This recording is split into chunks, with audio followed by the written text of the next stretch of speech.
Good.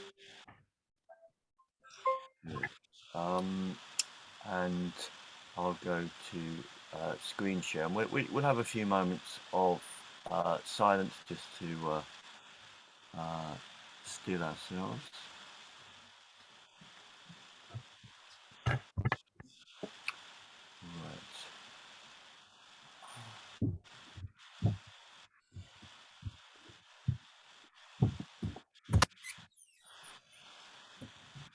Yeah, so we'll have a couple of minutes just to retract our consciousness inward, to engage with our core identity,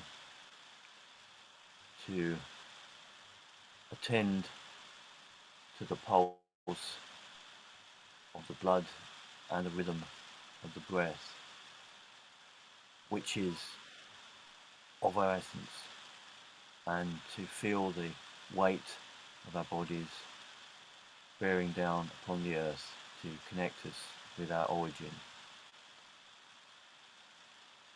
And if we can have but a few seconds of mental clarity from those diurnal concerns, just to allow the thoughts to go and the feelings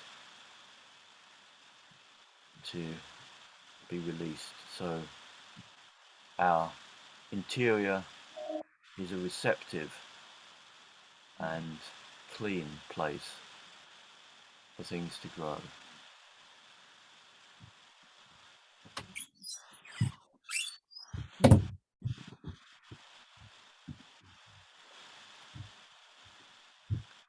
Jag spikar galler helga kindir, nere och minnig mörker hemdalar.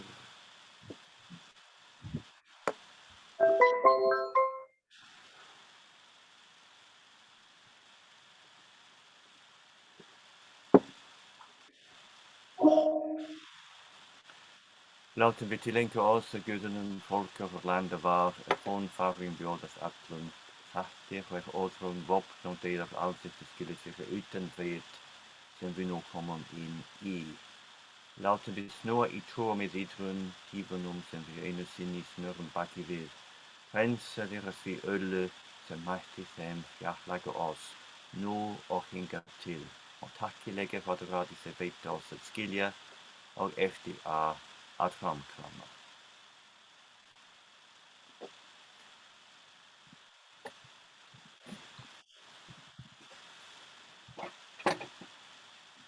Ik hartelijk ook bied welkom naar alle waldige Rudi, Askas op Vanaheims. Hammer in Nozri, die stedere, vlieg Odin heel, we vidim un blessum Ika, at grenzen of Lydia staden til Dirkena.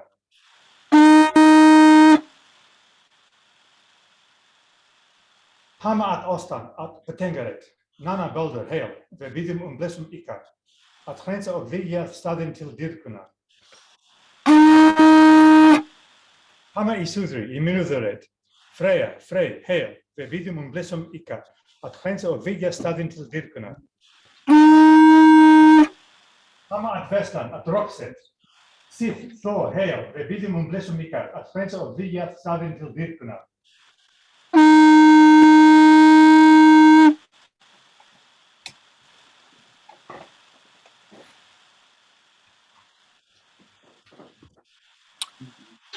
Godin erut solin, och ver jord.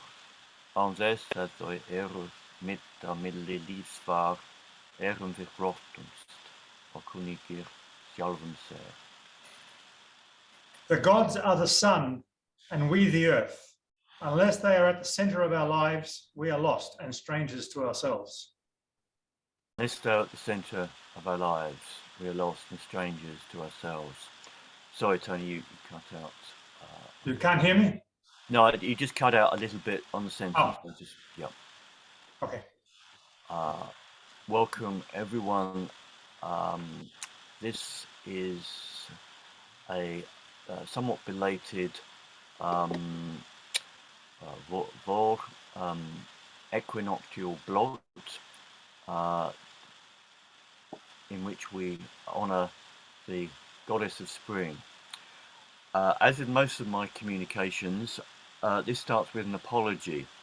When Michael asked if we could move the date of Soteria, the literary circle, to the 20th, I should have remembered that that was the nearest Sunday to the equinox and the most appropriate date for this month's Blót. But at the time, I'm afraid I didn't. I normally get texts from Jeremy the Druid, whom I think a lot of us know, and that always alerts me to the advent of the um, seasonal festivals. But I didn't do it this time, and on that day there was also a large local celebration of spring to which I was invited, namely Holi, at a park adjoining the big Swaminarayan Mandir, about 10 minutes from where I live. I think as little as 5 years ago, I'd have taken a very dim view of a white person attending such a thing and looked upon people that did as sort of indulging in a kind of multicultural religious tourism. And thinking that they should really be celebrating in a way that's more naturally connected to who they are. However, my situation now is that, on last weekend, I knew of no single native celebration of the equinox. Yeah, I mean, certainly nothing locally. Maybe the Pagan Federation were doing something, but I don't think I'm really welcome at their events. Whereas on the contrary, I was very welcome at the celebration of Holi. And I went there and I knew about half of the people. There was a lot, maybe about 100 people there. I think a dozen people had before invited me to their houses. I'd been to their houses. My optician was there with his family. I know the story of Holika and the fourth avatar of Lord Vishnu. I understand the moral significance of it. I know why the colours are thrown. And rightly or wrongly, it's no longer an exotic event. I do understand what it's about. So the connections I had to that were entirely natural. They've evolved over several years. I've had no agendas, but they've come into being. Yeah, but I mean, I still find it kind of strange. But but that is some sort of defence of my going to it, and I still feel slightly conflicted about this. The indigenous white culture where I live is virtually moribund, and I'm afraid, and also rightly or wrongly, I find it theologically very difficult uh, to understand the story of the radical rabbi from Palestine and his execution and supposed resurrection as being a celebration of this time of year. That's my weakness. So I can't really participate in the Easter rituals of the local churches, which are really rather sad events anyway. Rather sad events anyway, with mainly old people and a few children who are forced to go. So that's my apology for the fact that we're having a somewhat belated offering of worship to the spring goddess. But the weather's been marvellous, and I think all of us have felt the divine presence. It really does touch one's soul, I think. And I was consulting Ovid, who's from whom we had quite a long reading last year, and interestingly, according to the Julian calendar which he was following, the spring equinox is on the 25th. That's how the calendar was set up, but he seems to mention it as being on the 26th. So in that respect, we're nearer to the equinox, as one of our distinguished predecessors might have understood it. Tres ubi Luciferos veniens praemiserit eos, tempora nocturnis aequa diurna feris. When the morning star has 3 times heralded the dawn, you'll find the daylight hours are equal to those of night, which is what we do now. As I said at the last Blót, today I'll be continuing to draw from Osred's works, particularly his heathen anthology.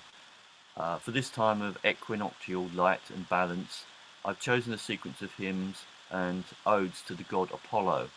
And it's very good that Stefan is here from Greece, and Tony, who is a part of, partly Greek in ancestry, so that makes it even more appropriate. But I've ended this sequence of poems with a hymn to a deity never before mentioned at a Blót that I've been present at, and written by someone I doubt anyone will be familiar with. And the fact that it is in Osred's anthology attests to the broadness of his vision. Now, let's go down. So this is one image of the deity. We start with two poems by Keats, Hymn to Apollo and then Ode to Apollo.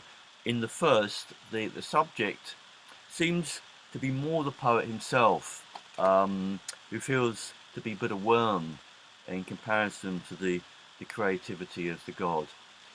And in the second, in 6 of the 8 stanzas, a different poet is praised.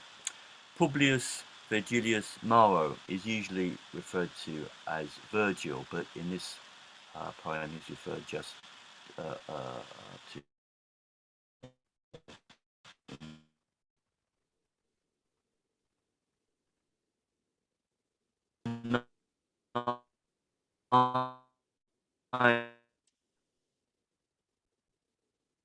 and in it Shelley himself rather boldly identifies with the refulgence of the sun. The next poem is by Matilda Blind, who was originally from Germany but settled here, and in it she seems to identify the god she praises with the god of the sky and the morning sun, which is appropriate because Jacob Grimm famously thought that Ostara and Eostra were cognates of an original dawn goddess, so that seems to make sense. Now, Stefan, perhaps you would read the first poem.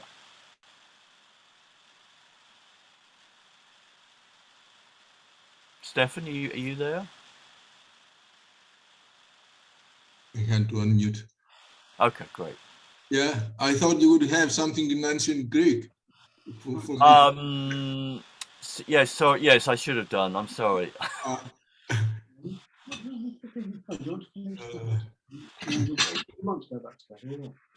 Do you mean I should read that? Or Yes, please. It would be nice. Hymn to Apollo, god of the golden bow, and of the golden lyre, and of the golden hair, and of the golden fire, charioteer of the patient year, where slept thine ire, when like a blank idiot I put on thy wreath, thy laurel, thy glory, the light of thy story. Or was I warm, too low crawling for death?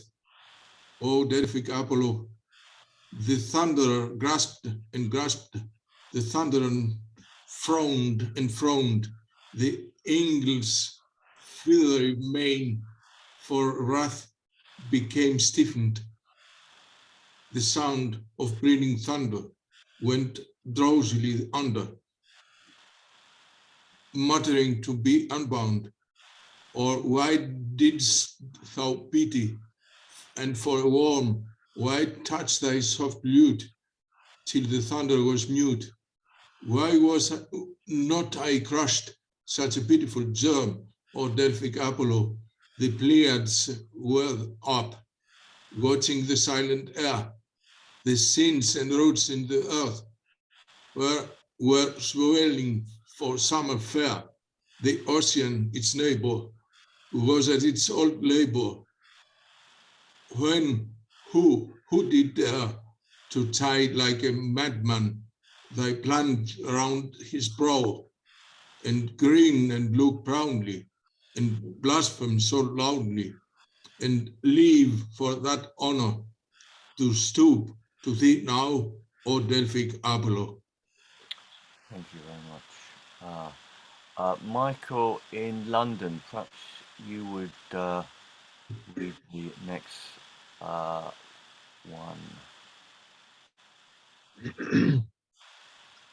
Ode to Apollo.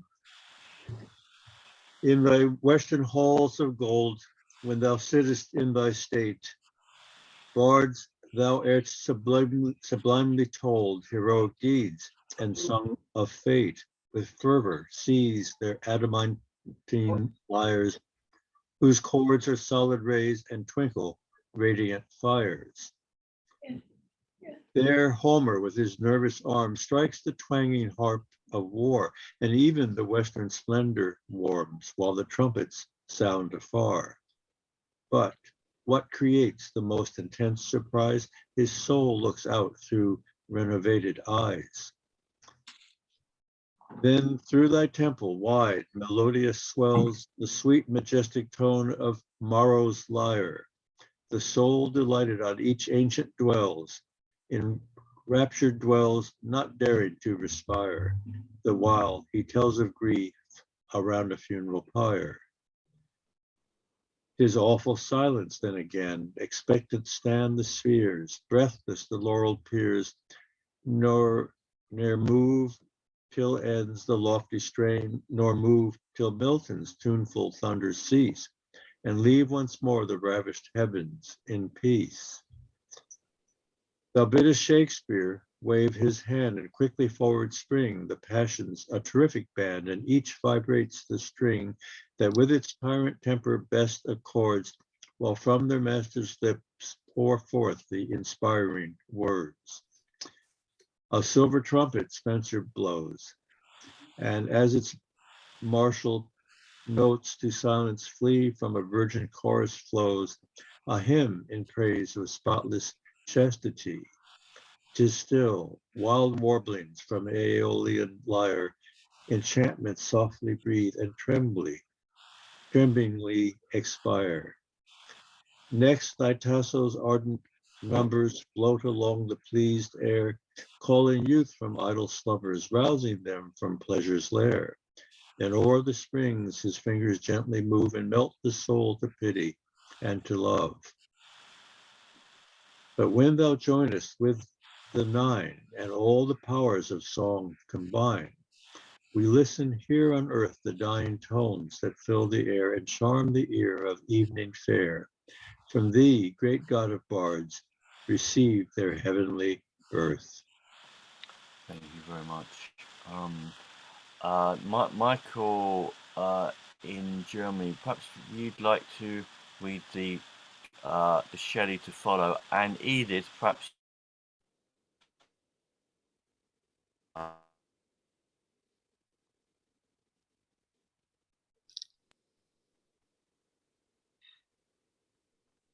Can anyone hear me? I can't hear you, Stead. No, I don't understand either. Okay, well, obviously having quite a few technical troubles. Yeah. Yeah. Michael, can you hear me? I can hear you now. Yes. Yeah. You were frozen for 20 seconds. Yeah, I had that too. So Michael, could Hymn to Apollo. The sleepless hours who watch me as I lie, curtained with star-enwoven tapestries, from the broad moonlight of the sky, fanning the busy dreams from my dim eyes. Waken me when their mother, the grey dawn, tells them that dreams and that the moon is gone. Then I arise and climbing heaven's blue dome, I walk over the mountains and the waves, leaving my robe upon the ocean foam. My footsteps pave the clouds with fire, the caves are filled with my bright presence, and the air leaves the green earth to my embraces bare. The sunbeams are my shafts with which I kill deceit, that loves the night and fears the day. All men who do or even imagine ill fly me, and from the glory of my ray, good minds and open actions take new might, until diminished by the rain of night. I feed the clouds, the rainbows and the flowers with their ethereal colors. The moon's globe and the pure stars in their eternal bowers are cinctured with my power as with a robe. Whatever lamps on earth or heaven may shine are portions of one power, which is mine. I stand at noon upon the peak of heaven, then with unwilling steps I wander down into the clouds of the Atlantic even. For grief that I depart, they weep and frown. What look is more delightful than the smile with which I soothe them from the Western Isle? I am the eye with which the universe beholds itself and knows it is divine. All harmony of instrument or verse, all prophecy, all medicine is mine. All light of art or nature to my song, victory and praise in its own right belong. Well, thank you very much. Thank Excellent poem. you. Edith, please. Hymn to Horus. Hail, God revived in glory, the night is over and done. Far mountains, wrinkled and hoary, fair cities, great in story, flash in the rising sun.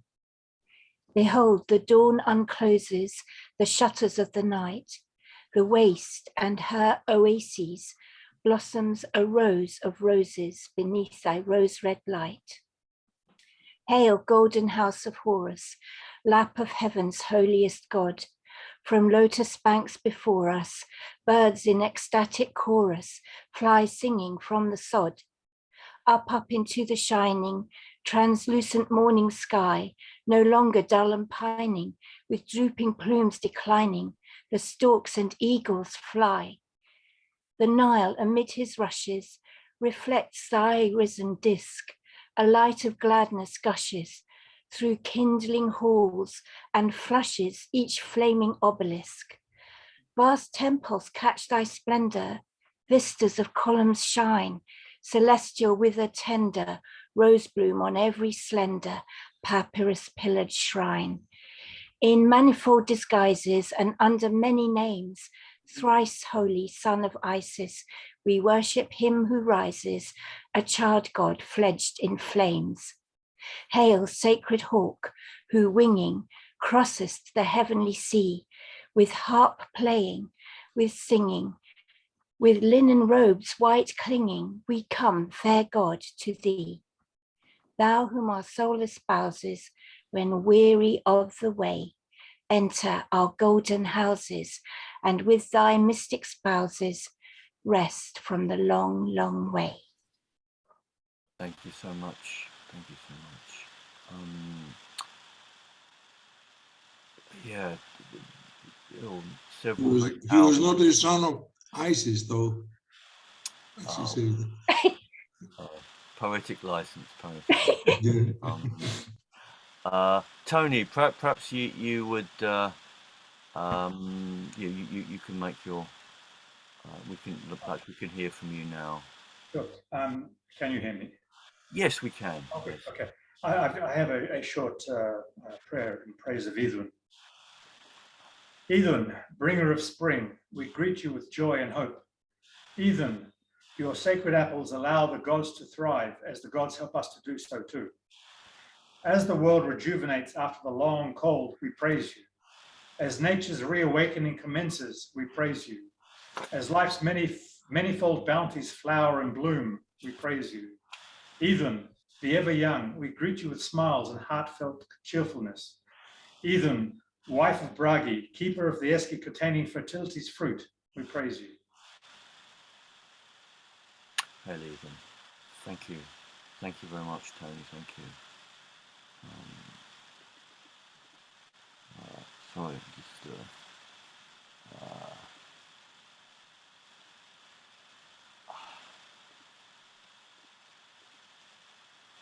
right. Sorry about that.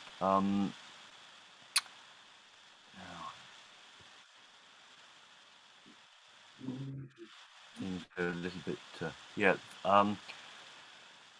Western classical music is one of the most, if not the most distinctive cultural expressions of Western civilization, and J.S. Bach is generally regarded by both musicians and listeners as the greatest of its exponents. And he was born on the spring equinox 337 years ago, so I think it's always in order to play some Bach on this day.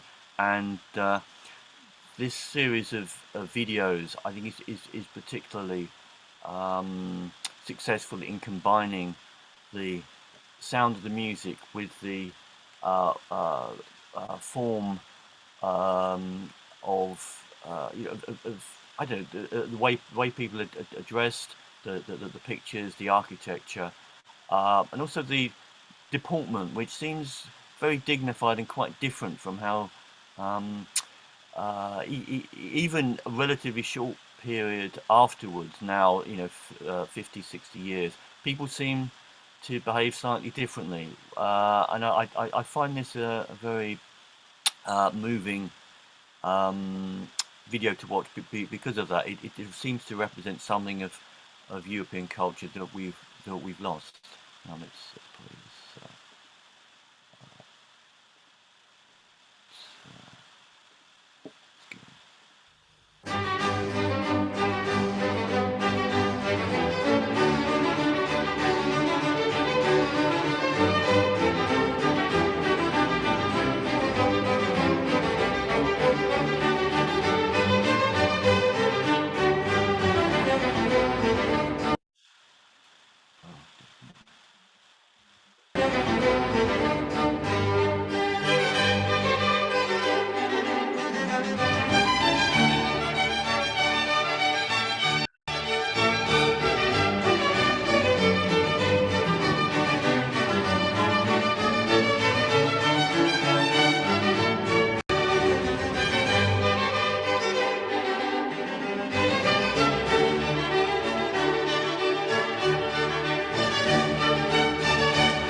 you. I will stop sharing and I shall go down to the altar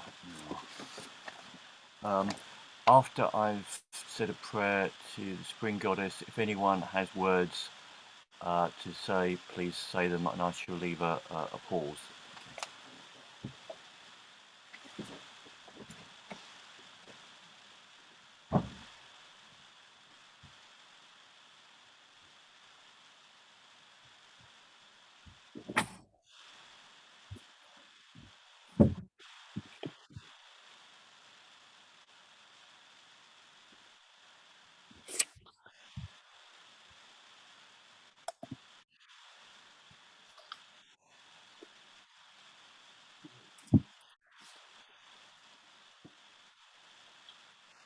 Roden kwal, weet ik uit de kerk in gemeente aard, naast alle nieuw, Gere dat er geven oud niet salven zelven meer, als een media meng die weet, twester roten ben, we leven mich zelden met honig niet dat ik nieder, namelijk run naar apen die naam, velk af te zaden. Symbolio nieuw, namelijk heb in een vrijgezin die boos of zesde verder, waar ik trek of gaat in Jeremiase, als in Ausverre.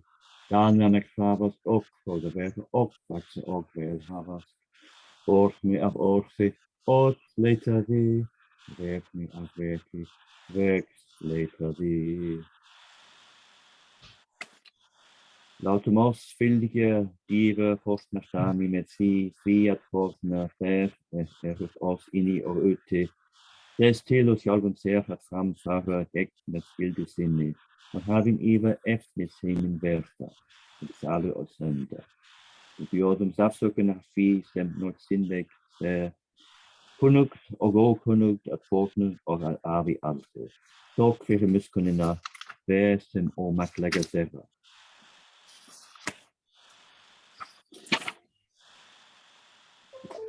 Error, Thor, biggest year, desse boru. Met tafni hammer sins of kraft turven os. Desi eru orsins helgu.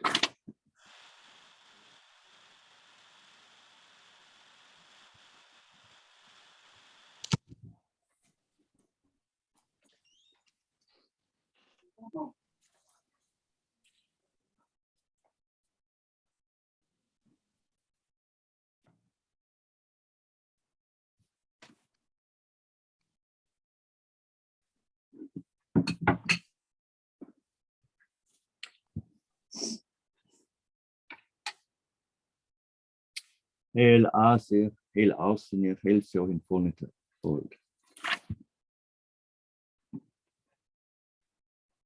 Maal ook manfit give it up a mountain train, like the send them as a new.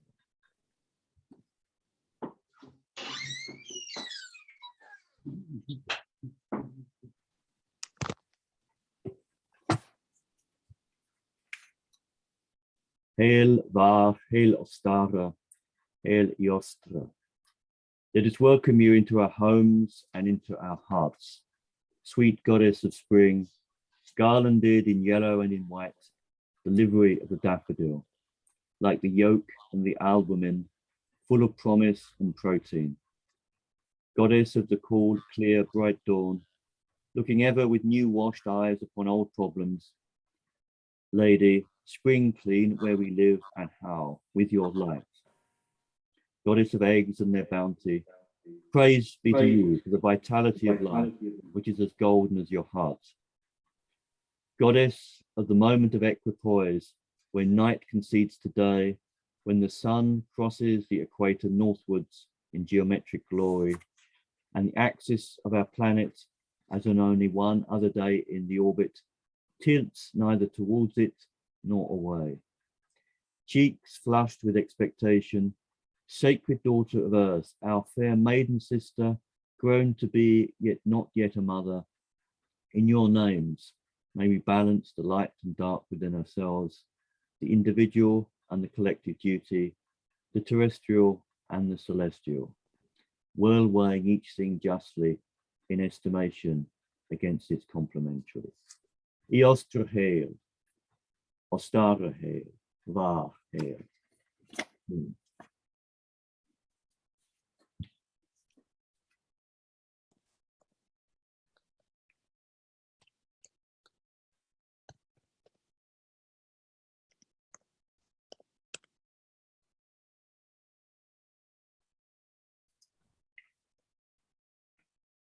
Hail for Fesrach Alras en Erovitstadir, Deis en Bisectum or Deis en Do außer en Bekanntkunst. Hail hit var nie vart na folk. And one person who has recently departed that I would like to mention here. Sorry.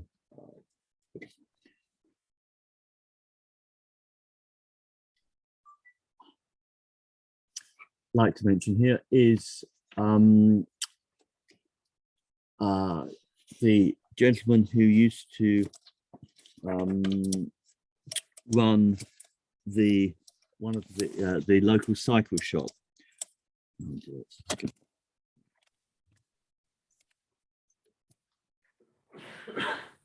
So we are.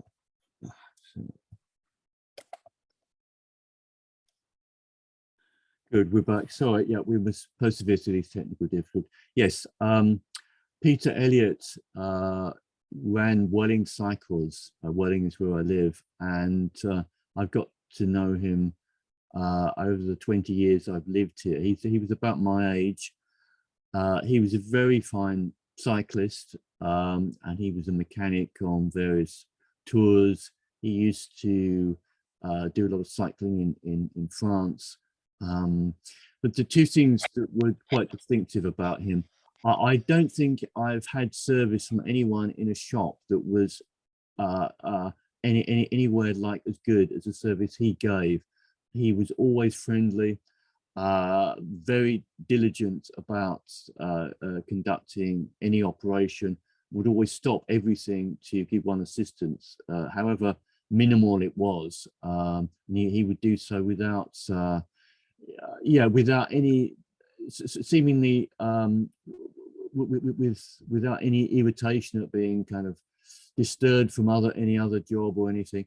And he would be so reluctant to accept payment for any adjustment or anything. And it wasn't just me, he seemed to be like this with everyone. The other thing is he was a handsome man, and on the bike he looked very good. And at his funeral the other week, there were some photographs of him riding, and he seemed to be all that a man should be in his life. He did his job very well, and you know there were not enough seats in the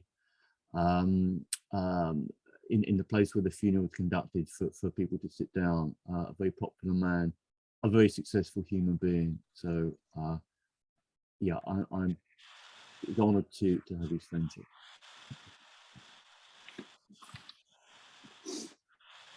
Doja fair, doja franda, doja sjálve it sama. En årstyr doja aldrig, främst sig golden getter. Doja fair, doja franda, doja sjálve it sama. Ik weet één att aldrig doja doma en doden skön.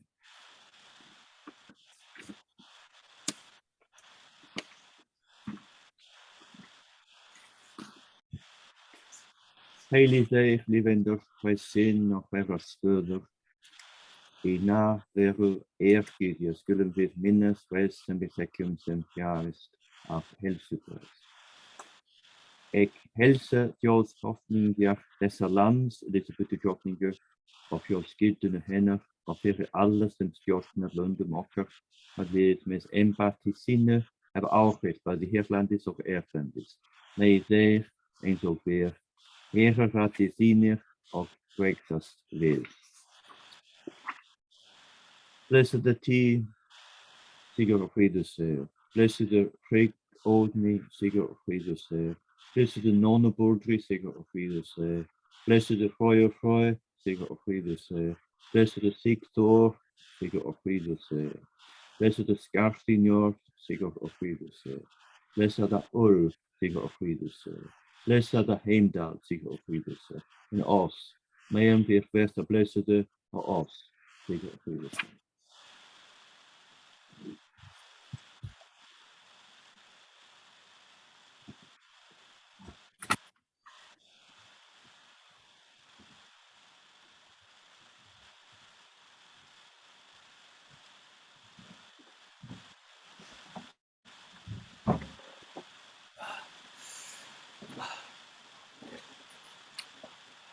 Michael, thank you. Please, greetings, Anthony and Dirk. Shall I begin? No. Can everybody hear me? We've had a few technical issues. Der Lenz steht vor der Tür. Spring is at the door, as Siegmund sings at the dramatic end to Act 1 of Die Walküre. An abundance of springing, sprouting, churring, whirring of wings and tweeting, weaving and launching and staking of territory and breaking out of hibernation and scrabbling and snitching and twitching and tweaking and poking and hunting and rubbing and shaking. The blue skies have fewer planes crossing them this year. Those carcinogenic aluminium kerosene guzzling coffin-like objects conveying the overweight to global sunspots have been mercifully reduced in number thanks to panic reactions to the China flu.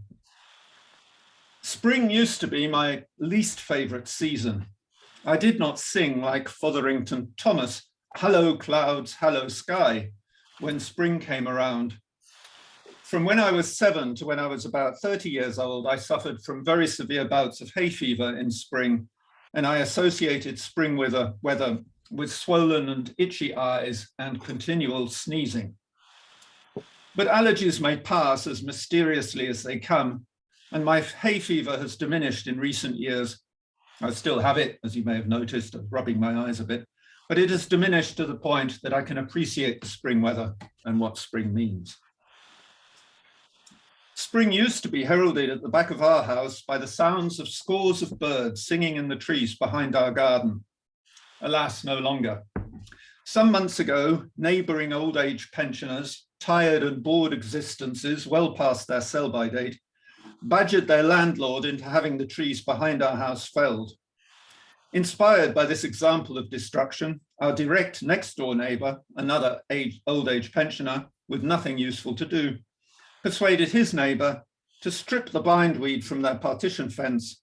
Said neighbour, in his turn, infected by the frenzy of destruction which had set in, then destroyed most of the plants in his garden, stripping the plants off a pagoda and leaving the pagoda naked and ugly in a debris of destruction, with bindweed, honeysuckle and ivy uprooted and stripped off the walls.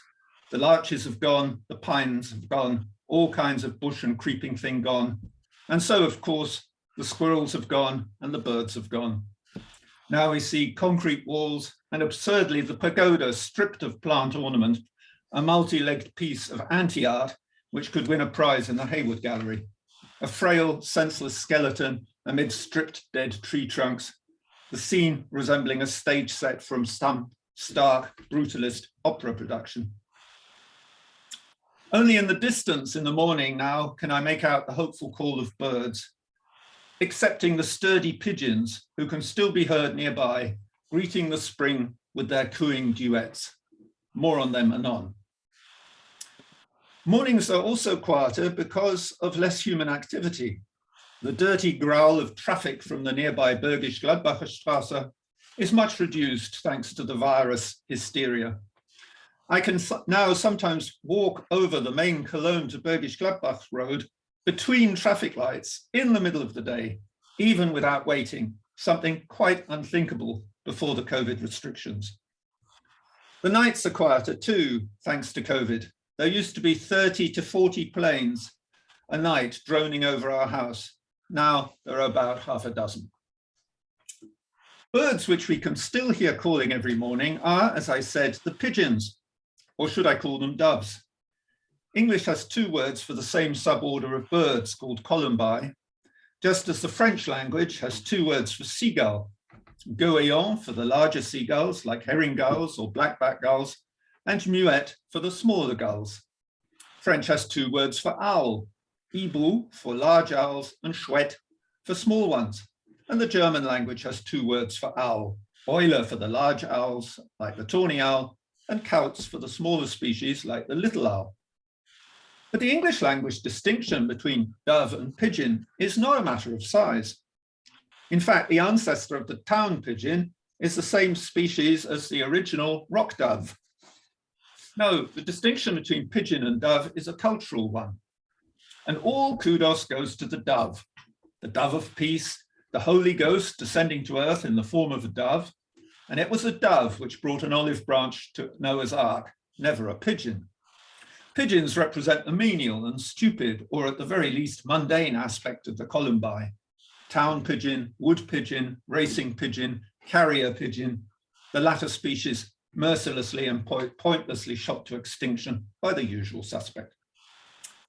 Along with the town pigeon, we have wood pigeons, abundant in Cologne, and less often seen, but not rare, the pretty sandy brown collared dove.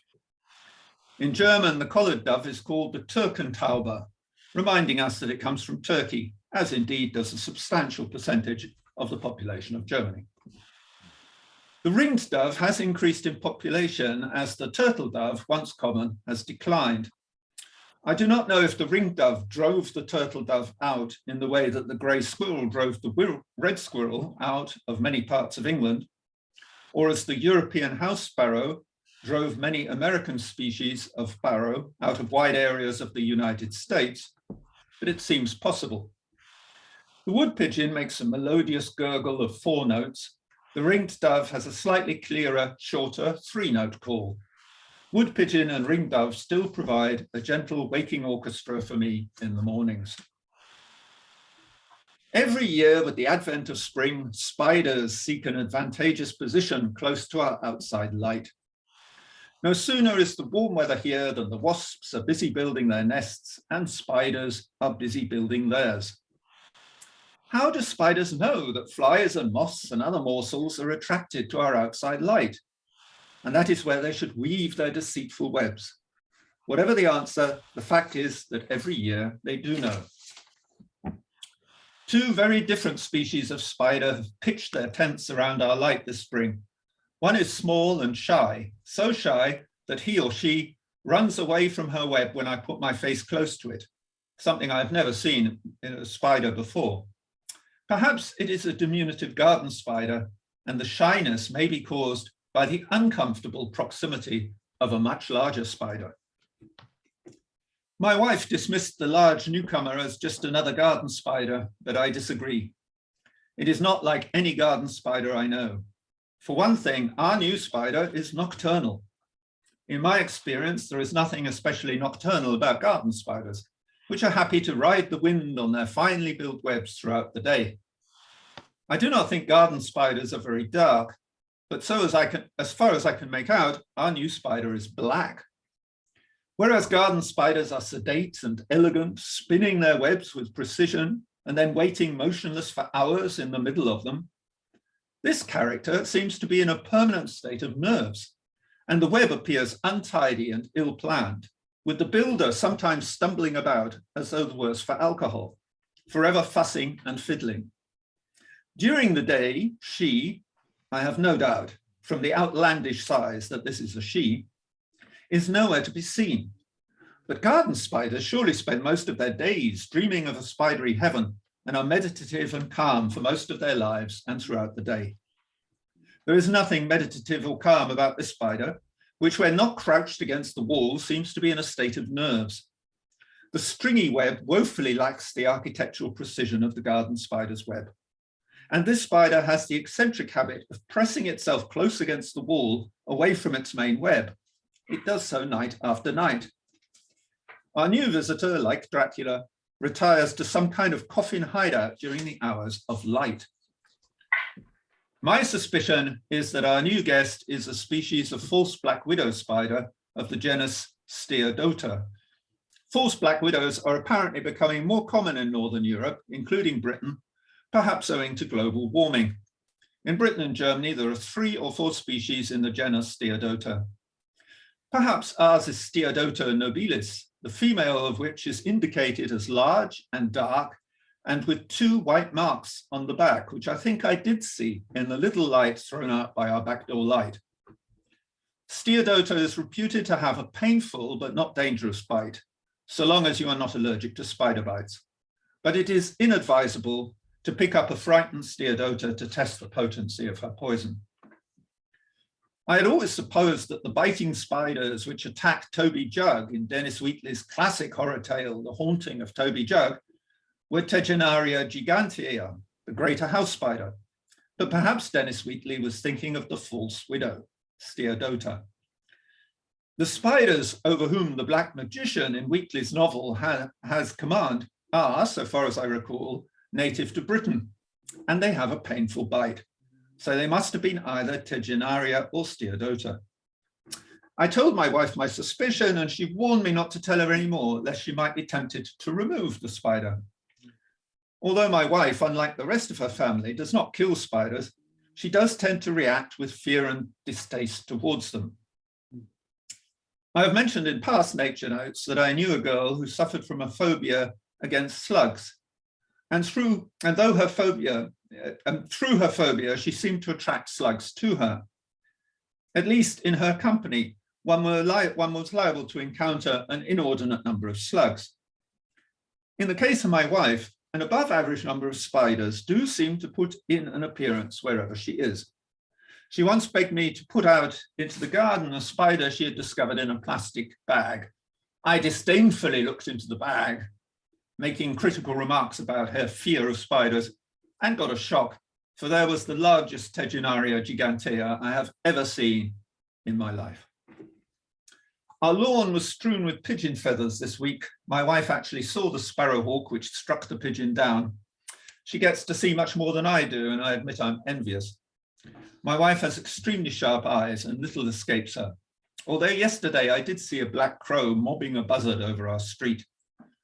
I proudly told her that I had seen my first bumblebee this week, a Bombus terrestris. She replied condescendingly that she had seen a queen terrestris the week before. The magnolia trees are in full bloom in the suburban gardens and are magnificent, and so is the gorse, particularly common as a garden plant in Cologne. In the woods, the ground is carpeted with profusions of daisy, dandelion, and lesser celandine, a pretty wild spring flower, as yellow as a buttercup.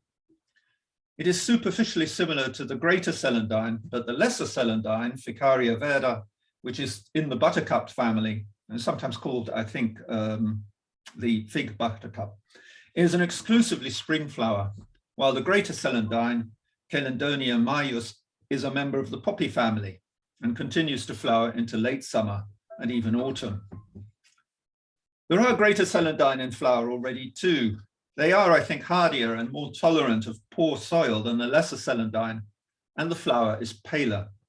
They grow at the bottom of walls and on grassy patches everywhere. The lesser celandine has remarkable dark heart-shaped leaves, quite different to those of the greater celandine. The lesser celandine is a tough and invasive species, however, and after being introduced into North America, has apparently, there we go again, been preventing the growth of many native wildflowers. The woods are full of singing. The loudest and most frequent small singer is the robin, a bird all but voiceless in winter, but which is among the most hearty singers of the spring. There are large patches in a wood near to us where lawnmower and weed killer is verboten, and there are carpets of wood anemone there, anemone nemorosa. The white and gold of anemone and celandine is a wonder to behold. To conclude, if I may, with the words of one of the most famous Christian hymns, "Oh my God, when I with awesome wonder consider all the worlds thy hands have made, then I shall bow in humble adoration." Thank you very much, Michael. Thank you. I'm sure I will eventually get to know the names of bumblebees in their Latin form. Well, it's quite easy to remember this bombus is the genus name of the bumblebee. And how many different varieties are there after qualifying bombers? In the world, you mean? Must be thousands, but in Britain, I think there are. It depends if you choose Psittaris into bombers or not, the cuckoo bee. I don't like that, but people do. And then there must be about 25 in Britain. Okay, that's not too many. Yeah, no, that's good. Enough to learn, yeah, you could. Yeah, no, that sounds good. Thank you. Tony, should we close the, I'll screen share. We can do that.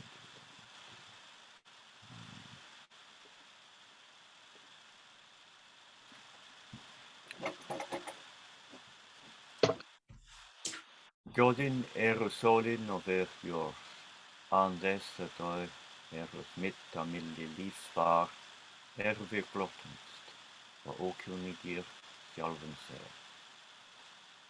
The gods are the sun and we the earth. Unless they are at the center of our lives, we are lost and strangers to ourselves.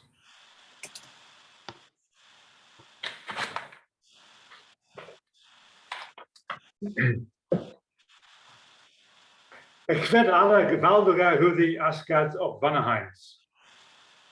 Hama at Westan, at Rocheset, Sif Thor, Vered Fitzel, Vertokamiker, Perir Helgenina Fessestada, op Kwerdum Kelige. Hama I Sudri, I Minuderet, Freya Frey, Vered Fitzel, Vertokamiker, Perir Helgenina Fessestada, op Kwerdum Kelige. Hama at Ostan, at Potengeret. Nana Baldur, Vered Fitzel, Vertokamiker, Perir Helgenina Fessestada, op Kwerdum Kelige. Hama I Nodri, I Sunset. Big Odin, Vered Fitzel, Vertokamiker, Perir Helgenina Fessestada, op Kwerdum Kelige.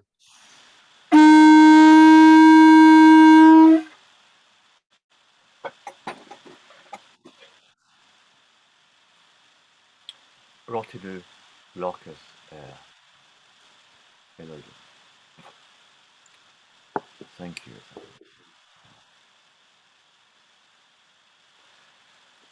Thank you very much for all the contributors, to Tony, to Michael, to all the readers, Stefan, Michael, Edith, and Michael as well. Yeah, good. I know that lots of people have to go to eat something, but there will be a few quiz questions. Michael, do you have something prepared? Instead, I'm afraid I don't. I thought it was going to be a short. Not a problem. Anthony, I can think spontaneously of a nice one. Yeah, we can have a few. Anthony, how are you in Australia? Doing well here, thank you, Sted. Although it's half 11, it's getting a little bit late for a quiz anyway. But oh right, yes, indeed. We'll have a couple of questions, or let's just do it for a bit of amusement. Michael, you're off, Mike. I'm off, yeah. Okay, lovely to see you. And wish you all well. Yeah, we must be in touch. Bye, Michael. Thanks for coming. Thank you. Oh, I'm off as well because I forgot the time changed. The clock changed. Oh right. Yeah, Dirk, how are you? Sorry, fine. I'm just sort of getting over a rather busy period, so I should be a bit calmer next week. And as Fiona? It's fine. She had COVID last week. Yeah. So. Excuse me for being almost morbid, but I'm always interested. How was it, and what was her experience? I mean, because I had COVID as well, and everybody seems to have had very different experiences. Yeah. Well, she's had the triple jab, so it wasn't too bad. It lasted about 4 days in all. 2 days she was feeling a bit fluish, and then got over it fairly quickly. Oh, I see. No special sort of like losing taste or anything like that. No, nothing like that. Because I've had quite remarkable, to me, results. I cannot stand sugar now. I mean, so extreme. I've got to throw my sweets away. I can't eat chocolate. Any product that's got sugar in it revolts me. And the other slightly bizarre thing, it seems that my blood was rather good, is that my blood pressure has sunk. Seems to be permanently as a result. It's quite bizarre. So it's done you a lot of good then. Well, those two things seem to be pretty good, yeah. That's interesting. It's quite bizarre, and I'm trying to find out if anybody else had the same experience. Yeah. Well, a load of people at the place where I work have had it, and they don't report any sort of long COVID symptoms or anything. Just, but they're mostly young anyway. So right. Yeah. No. It's. Gentlemen, I will bid you farewell, and I'll see you next time. I mean, just a quick one. I mean, what's the mood in Romania? Are people very concerned about being invaded? I mean, surely not. No, not really. Most people don't expect any such thing to happen. The only problem is that we have American bases in Romania, missile sites, and so on. So Yeah. Romania becomes a potential target if things expand. And if Russia feels the need to use tactical nukes, there are targets within Romania that would be of interest to them. So we're very well aware of what's going on next door, and smart people have made arrangements to be elsewhere if necessary. Oh, stock up on a few tens of kilos of rice. That sort of thing. And I've got another car now. I've got an SUV, so I can get out of the country by any means necessary if they start lobbing nukes at each other. I suppose you better encase it in sort of lead and things like that. Maybe that what. Well, I think I'd just rather not be here than encase anything in lead. So, but yeah, nobody really thinks it's going to happen, but it's obviously very clearly on the radar as a possibility. Yeah. Oh, okay. Yeah. Thanks very much, Tony. Good to see you. Yeah, I appreciate that. Is that Ben? Ben, say hello. I don't think we've heard anything from you. It's just nice to speak. Hello. Oh, hello. Hi. Yeah, hello. Sorry. Do I know you from another? Yeah, forgive my. Have we met or something? We haven't, which is unusual because I live in Blackfen, which is the town next to you. Oh, Blackfen. Oh, right. Yeah. Yes. So very coincidental. No, I've been involved in the heathen scene for some time, and you just popped up on my radar, so I wanted to come and take a look. Oh, great. And where did you get the link or something from, or are you on my mailing list or something? Sorry, I'm sorry. No, I joined. Is it Alsa True Britain? Oh, great. Oh, excellent. Yeah, so I had a look. I've been living in America. I'm kind of in between, so I come back recently. I actually got divorced with my wife, so had a few visa issues. But usually I'm in Vermont in the USA, but I'm back here temporarily for now. Oh, really? So that will continue going between the two, will it, for a bit? No, at the moment I'm here probably for this year, and then next year I'll be moving back permanently again. Oh, right. Oh, okay. That's good. Have you had much experience of going to heathen acts of worship, Blóts, at all, or? I haven't. Mainly just doing kind of solitary practice. I'm a member of the Troth and the Altitude community, but I kind of still looking, sort of trying to find where I fit. Yeah. Unfortunately, I mean, there isn't that much that's going on. No. Sadly, I'm a member of various organisations, but yeah, it just isn't really very much going on. We used to do things in London, but the numbers dropped, and maybe they will restart again. But yeah, I mean, perhaps I'll put you on the mailing list if you can give me your email address or something. Be good to, it's nice if you're in Blackfen. I mean, that's quite remarkable. Yes, I was surprised when you said I'm in Welling and you started to talk about the bike shop. I was like, I know that bike shop. Oh really? Yeah. I mean, did you know Peter? I didn't know him, no, but I'm aware of. You know the place. Yeah. I used to own a tattoo studio in Bexley Heath, which is still there. Oh, really? So really? I'm kind of know the retail people, just some a lot and some just vaguely. So yeah. That is good. No, that's very good. I mean, what we do here is, I think, quite different from what anyone else does, really. And it's become this way because of the people who come, and it's been shaped by that, which I think is a natural way to do things. Quite a wide variety of people. What's your email address? I'll write it down while you're here. If you just, it's Ben Michael Wood. Yeah, Ben Michael Wood. Yeah, is that all one word without any bits? Yeah. Yeah, that's correct. At gmail.com. Gmail.com. Great, excellent. Now afterwards, we normally have a quiz, which is partly as a chance to sort of, to amuse ourselves. And however, there are normally 2 team captains who each provide questions. But today it's slightly different as Michael didn't. Oh, I think Dirk is leaving. Okay, thanks, Dirk. Good to see you. See you later. I'm just going to have a few questions, and we'll see how that goes. Yeah, sorry, I do have one which I thought of spontaneously. I'm sure. A nice one. We have 2 teams, the Isaiah and the Vanir, and the Vanir will be Edith, and I think Ben, would you like to be in Edith's team, because all the other people are in Michael's team. Sure. Good. Now, Michael, I'll heads or tails. Tails. Okay, I'm afraid it was heads. So that means I've got the right to ask my team my questions, which I'm going to do. Ben, just to explain, if the team that one asks them that doesn't know, then it goes over to the others with a clue or whatever. But anyway, we're only doing it for a few minutes, just to. Sure.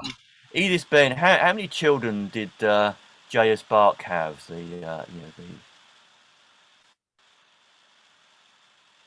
Edith, I mean, you're a member of lots of choirs. Well, he had a lot. Was it 11? No, it wasn't. You're right with a lot, but 11's not correct. It'll pass over to Michael's team. So it's Stefan, Anthony, Mick, and Andre. I'm thinking 6, Steve. 60. 6. Oh. 6. Then. No, 6. Steve. No, 6. Yeah, that would be something, wouldn't it? I mean, yeah. The king of Swaziland claims to have had 300. I mean, it's an interesting question. What the absolute limit is really for the number of children. I mean, the most fertile man in history was it of Genghis Khan or something, who had, I don't know, a frighteningly large number of descendants. What was your question?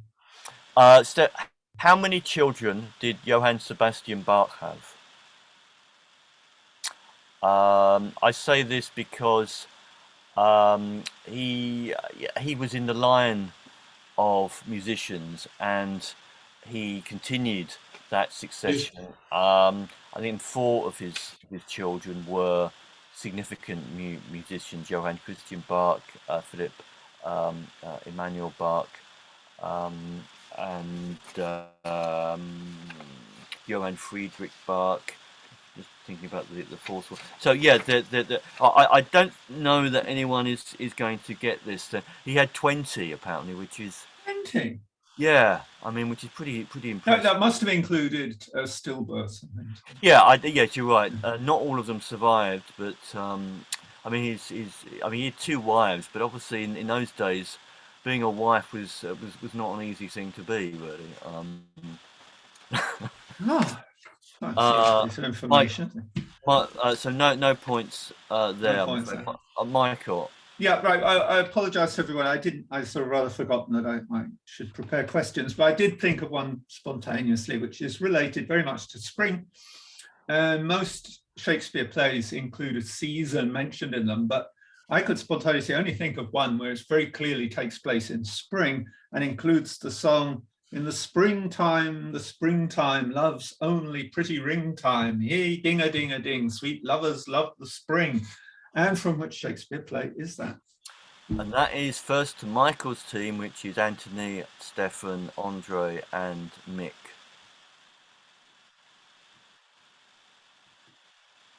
Superb performance in London about 25 years ago with that famous actress. Her name begins with H. Can't remember what her name is offhand. Come to me. Anyway, yeah. Okay, there's a bit of a silence here, so I'll pass it over to Edith and Ben. I mean, it's worth having a guess at the Shakespeare play, because there aren't that many of them.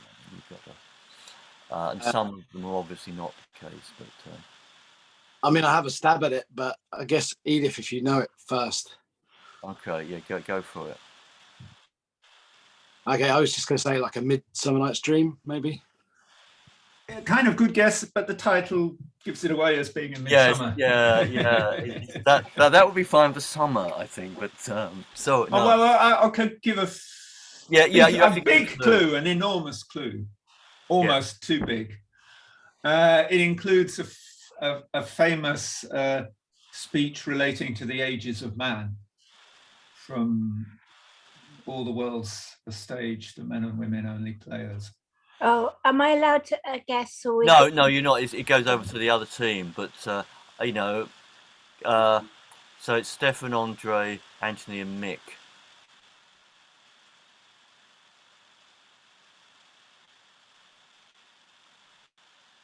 There's a Mick. I mean, you normally yeah, I'm aware of the speech. You know, very handy. All the words of stage and what have you, but I just can't think. The play includes the first mention of distress that an animal is hunted, possibly in world literature. Have a guess. I think it's good to have a guess. Obviously, there's I have a guess. Yeah, you have a guess. Yeah, go on. The Winter's Tale. Again, I think like Winter's Tale and Midsummer Night's Dream are a little bit giveaways that it's not spring. No, so I'm afraid not. Now, is Edith going to put the ball in the back of the net or not? Well, I would say as you like it. Yes, that's right. Because of the speech about the 7 ages of man. Yeah, it's the only Shakespeare play I think which clearly takes place in the springtime. Another sort of 1 point. Yeah. Moving from the world of music to the world of painting, which great painter who died, I think, 10 years before Bach was born, had a very large number of children, not quite as many. I think he had 15 children, but that's still large, isn't it? Yeah. Who am I speaking of? He's a very great painter, and his pictures don't really suggest at all that he had lots of children. And you're wrinkling your brow, Michael. But I think there are very few clues. I mean, when you see a painting by a famous painter, you don't normally think, "Oh, the guy with 15 children." when I tell you, you will understand. I tell you who I would imagine had lots of children, but I think only had 4. Is Sir Peter Paul Rubens, because his work is very kind of quivering with vitality, isn't it? And there were lots of cherubs in the pictures. This is to Edith and Ben. Any thoughts? A giant of European painting. Not that, yeah. Any thoughts? No. Van Dyke? No, that is a good guess. Was he Dutch? That's too much of a clue. Oh, I see. The question was he. I'm just thinking about what Dutch meant. Oh gosh. Oh right. Yeah, let's not go there then. I shall pass it over to Stefan, Andre, Anthony, and Mick. Lots of these pictures, i.e., that there aren't lots of children in the pictures. For I conclude from what you answered that he was Flemish. Yes. I mean, he was from that general part of the world. Yes. That's mathematical. I'm not an. But was it about no? So, Stefan, Mick, Anthony, any thoughts? How about describing one of the famous pictures without necessarily just verbally giving us a picture in our minds? I might do. Well, I would have said that there were very few I'm just thinking whether there is a picture that has a child in it, and I'm not sure. It's not There Bosch, are. is it? Hieronymus Bosch. That is a really good guess, because his pictures do look as if it was from a man who was very animated. But he only produced, I think, about 49 pictures, and there are a lot of them over which there is uncertainty as his authorship, because his works are very high quality and they're very highly prized. So this is Edith and Ben. We have some in this country.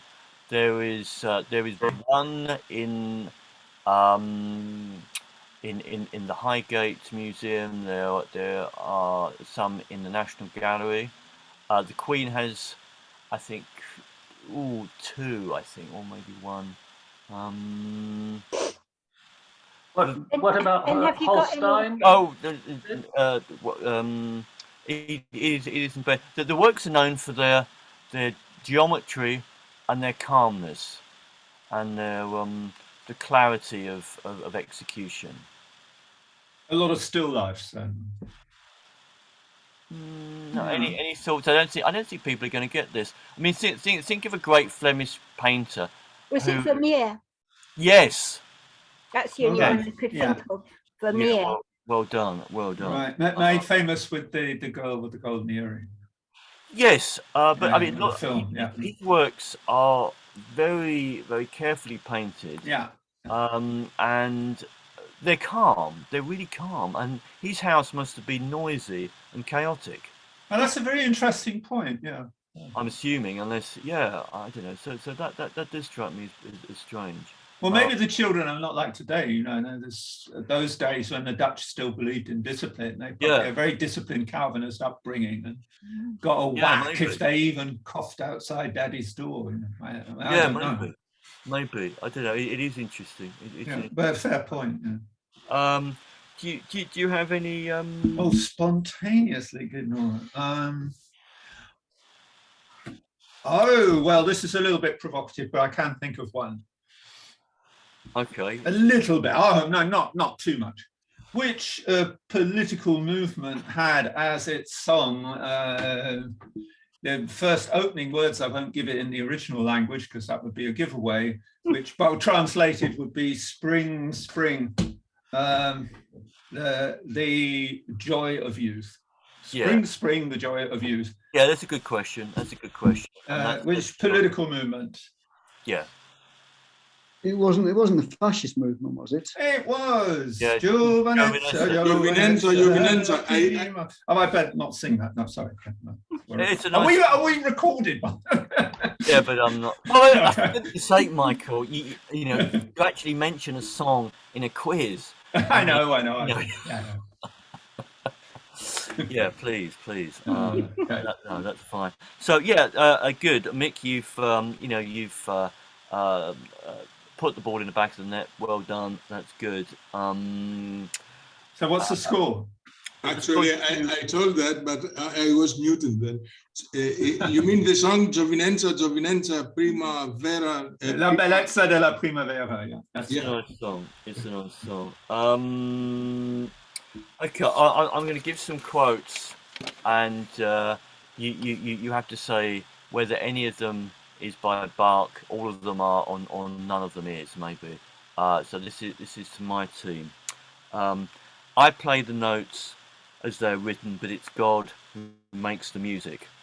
Old concept: love is blind, marriage is an eye-opener. New concept: love is not blind, it simply enables one to see things that others fail to see. Harmony is next to godliness. Last quote: without my morning coffee, I'm just like a dried up piece of roast goat. Have I made all these up, or do some of them have some kind of authenticity? What are people supposed to do? Say which ones are authentic? Yeah. Any thoughts? Edith, Ben, any thoughts? None whatsoever. It wasn't obviously not a good question. Not a No, good- but instead, I don't quite understand the question. Are these all these quotes bundled? Is it a yes or no to all the quotes together, or are you separating them? Say yes. These are all by Bach. These are not all by Bach. And that's it. It's a it's a complete yes or complete no. just as the reaction, whether these are things I've invented to.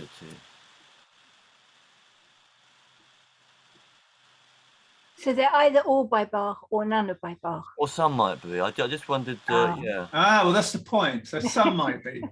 But there's a big difference, you know. There is a big difference. So some might be by Bach, not necessarily all of them. Yeah. Okay, I'll have to. Did they have coffee in Bach's day? That was what I was thinking. Ooh. I think coffee had just come in, so it just would work because it was very fashionable. But I don't think they ate goat. Yeah, but that's so outrageous that Stead wouldn't have invented it because it's just too, you know. I'll have to pass it over because you two have not come up with an answer. I mean, the clock is ticking. Anyone could to jump in with an answer from the other team to level the scores up. Can I jump in? No, you're the king. Oh, okay. Can't do that. So what we said, if all those quotes are by Bach or not? Yeah, or none of them are, or maybe some of them are. Well, maybe some of them are then.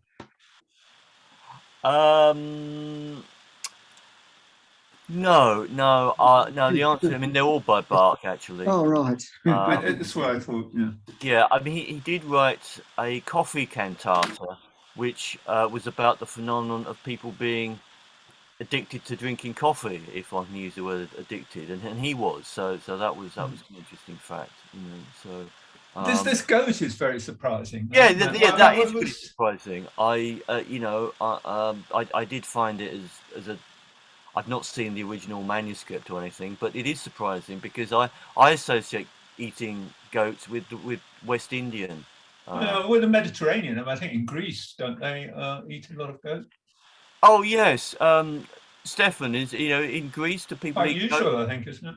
It's very common especially in Easter. In Easter time, okay. Goat and sheep. Oh, yes. Okay. But so if we look at it in terms of former times and tradition, that was a characteristic of feasting because people were not so healthy, so rich that they could afford it very often. Okay, now that's interesting. Right, let's make this the final question, perhaps. And I think this will be open to everyone to raise a hand. There are, excluding the Orthodox communities, who else uses the Julian calendar today? There were two particular answers I'm looking for. One is a people, and the other is a place.